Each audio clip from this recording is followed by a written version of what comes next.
Muy buenos días, hoy venimos a hablarles un poco sobre el nervio glosofaríngeo y su valoración. Mi grupo está conformado por Dainis Oliveros, Andrea Zambrano y mi persona Natalia Solano.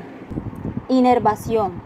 Tiene inervación motora, sensitiva, parasimpática y gustativa. Presenta los siguientes núcleos.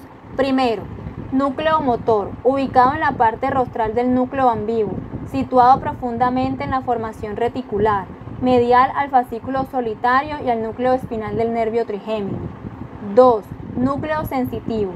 Reciben las prolongaciones centrales de neuronas postganglionares unipolares del ganglio superior.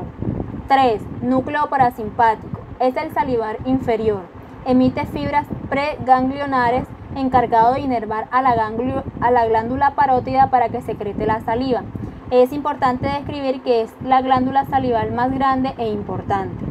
Cuarto, núcleo gustativo. Se ubica en la parte rostral del fascículo solitario y recibe las fibras gustativas postganglionares que provienen del ganglio inferior. Trae la información gustativa de la región postsurcal de la lengua. Anatomía y fisiología. El nervio glosofaríngeo es un nervio mixto que, como el séptimo par, contiene fibras motoras, sensitivas y vegetativas. Las fibras motoras parten del núcleo ambiguo, de la parte más alta del mismo. De este núcleo, las fibras motoras se dirigen hacia afuera y algo hacia adelante para emerger por la porción más superior del surco colateral posterior de la médula oblongada. Esto se da entre el octavo par, que está por encima, y el décimo par, que está por debajo. Su emergencia es por varias fibras que se reúnen inmediatamente en un nervio que se dirige hacia afuera y abajo, al agujero yugular por el que abandona la cavidad craneana. A su salida de este agujero presenta dos ganglios, el de Anders o Petroso y el de Enrinter o yugular. Atraviesa el espacio subparotidio posterior y, adosándose a la cara profunda del músculo estilogloso, llega a la base de la lengua, donde éste termina.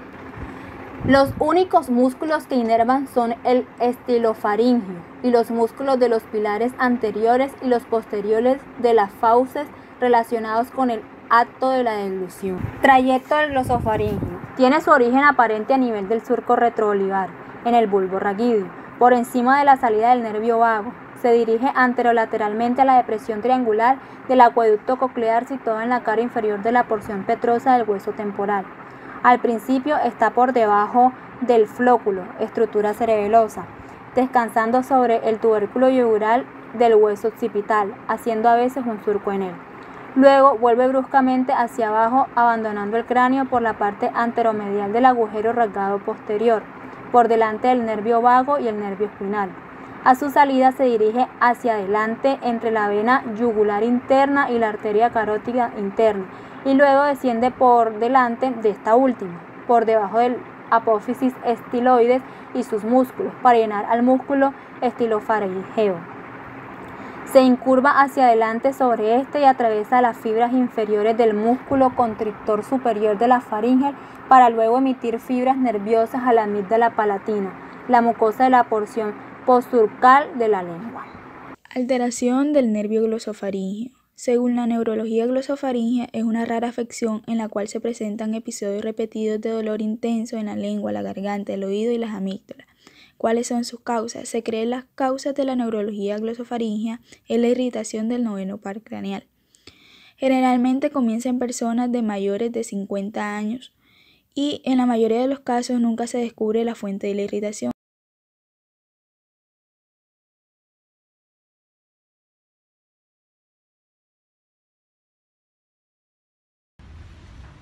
Yo le voy a dar los sabores y usted me va a decir cuál siente, si es amargo, dulce o salado. Saca la lengua y diga ¡ah! Ya.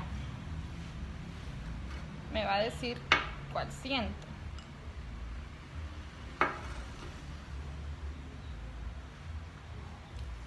Ácido. Ácido.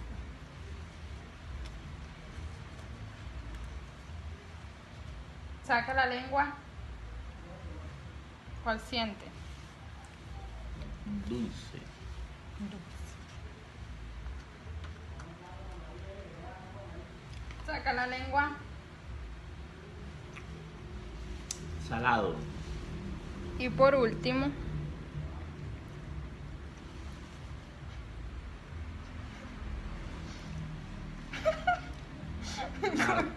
amargo. Ya. Para la valoración de la función de los nervios es necesario escuchar la voz del paciente si es ronca o si tiene algún sonido nasal. Si el paciente tiene dificultad para la deglución por la debilidad de la faringe o del paladar. Pide al paciente que diga A o que bostece observando al mismo tiempo el movimiento del paladar blando y la faringe. Normalmente el paladar blando se eleva de manera simétrica. La úvula permanece en la línea media y cada uno de los lados de la faringe posterior se desplaza en dirección medial, como si fuera una cortina. ¿Cuáles son los posibles problemas? Los tumores del tronco encefálico son una causa frecuente de disfunción de ambos nervios craneales. El paciente puede presentar una disminución del sentido del gusto en el tercio posterior de la lengua, alteraciones del agua,